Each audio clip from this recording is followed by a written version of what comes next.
Hello everybody and welcome to a Starfield ship build tutorial based on the Dendem Gladius. Honestly, I never realized how nice a dedicated fighter could be till I made this build. It's named the Gladius because this thing is not only a menace in combat, but its sharp yet curvy appearance resembled a highly acclaimed Gladius sword, so it seemed fitting a name to me for me to put it on this ship. The stats of this ship are great and it's built in the B class, so if you wanted to upgrade it even more, you easily could. There's extra space all around this build, so if you want to alter something, you totally can. I highly encourage you to make it your own. Almost every part comes from Deimos Staryard in this build as well. I tried to avoid getting any other parts from any other places, so there's only 3 that you'll have to get from Akila City, but other than that, it's pretty straightforward. For the means of keeping the video short and to the point, I'll put the parts list down below in the description as well, so you don't have to keep referencing the video. That being said, if you like the way this video is formatted so far, or if you'd prefer some changes, let me know down below. This next segment is following along with all the parts, so you can place them in layers or groups to make it way easier when you're trying to build a ship of your own.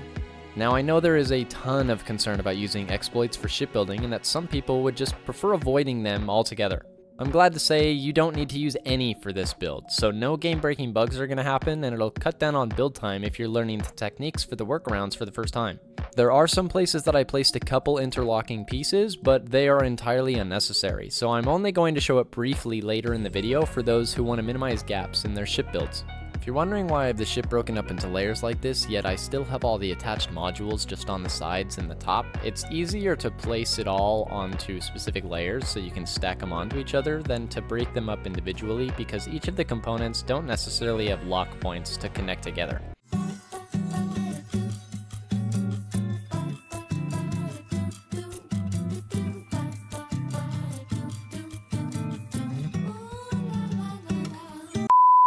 The 6 Deimos wings are located in the gaps of the engines, so if you are content with the gaps the engines have, you don't need to have these parts. It looks quite a bit better with the parts in the gaps though, and the part is the exact size of the gap, so there is no mesh issues.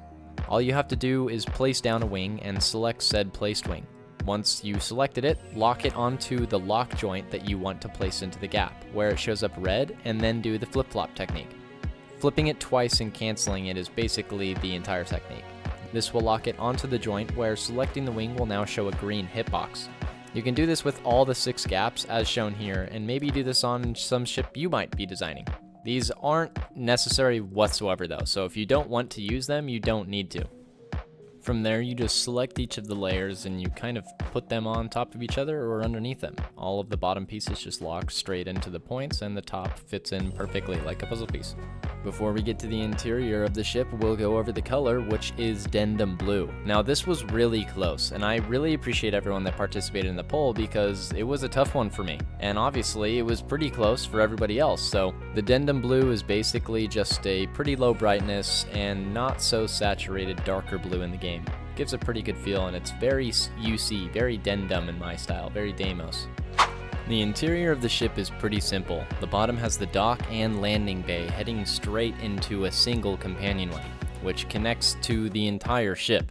The central portion has the workshop, living quarters, crew quarters, and an infirmary, cause why not? From the middle, if you head up, it leads you to the bridge level. The rear of the ship is the captain's quarters with the viewing window, or the viewing deck, and the center is the bridge and the crew quarters. I always feel that it makes the most sense to have a crew quarters connected to the cabin, or else how is the ship going to function? There are extra hull parts at the end of the ship, so if there's any other habs that you prefer, they could be switched out, or you could make the ship even longer if you prefer. I had no idea how much a difference a fighter could make versus flying something that's an all-arounder like some of my other builds have been. Something like this ship with a really high top speed and a crazy amount of mobility makes ship combat way more entertaining to do. The weapons are really reliable, and I didn't really find many situations that I couldn't handle it, even playing on very hard and fighting ships that are definitely teaming up on me with really high levels.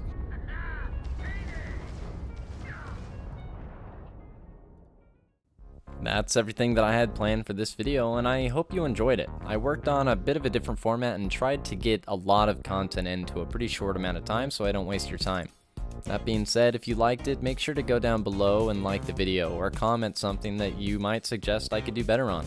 If you'd like to see more content like this and you haven't already, please feel free to subscribe to my channel. I appreciate every bit of support that I can get, especially all the people that give me feedback and give me suggestions for new videos. Honestly, one of my favorite parts is getting to interact with everybody, so any bit of feedback or any bit of suggestion that you could make, I'd love to hear it. Everything being said, that's going to be all from me, so I hope you all take care, and I'll hopefully see you next time. See ya.